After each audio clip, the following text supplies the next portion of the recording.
Director, kasama niyo ho ba dito yung immigration nung sumalakay kayo o purely NBI operations po ito? Ano ba ang profile nito mga Chinese na ito? Ano ba ang kanilang, may mga visa ba ito?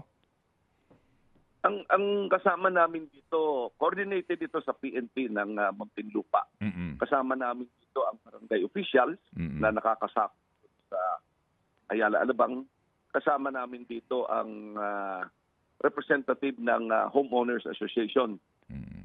Coordinated din ito namin. We sent a coordination letter with our mother agency, yung DOJ, no? Mm. At ang profile nito, meron kaming tinitingnan dito na may cover business establishment sila. Ito ay tinitingnan namin, iniimbestigahan namin.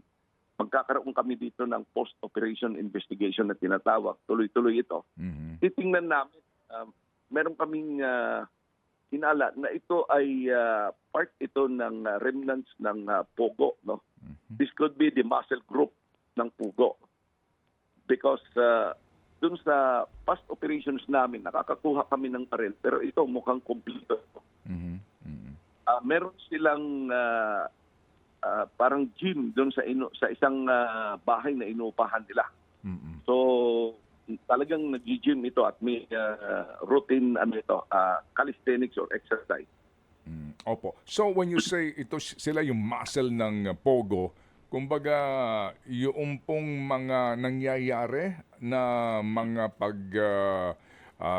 huli sa mga tumatakas sa Pogo operations ng mga Chinese o ilang pang mga nationalities, yun pong mga pagpananakit sa kanila. Kumbaga sila po yung sila yung armed group ng Pogo.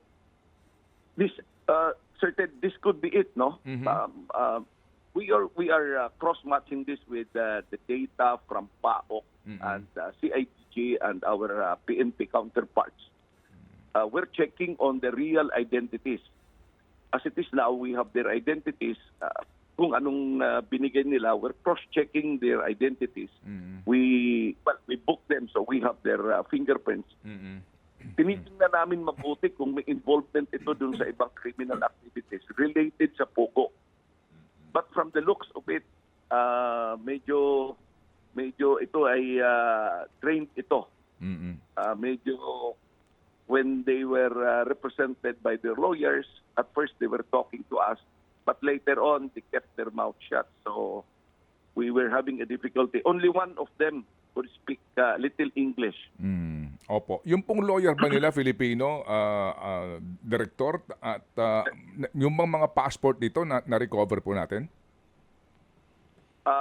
Filipino yung lawyer nila, certain. Yung passports nila, we're double-checking because meron kaming na-recover na passport.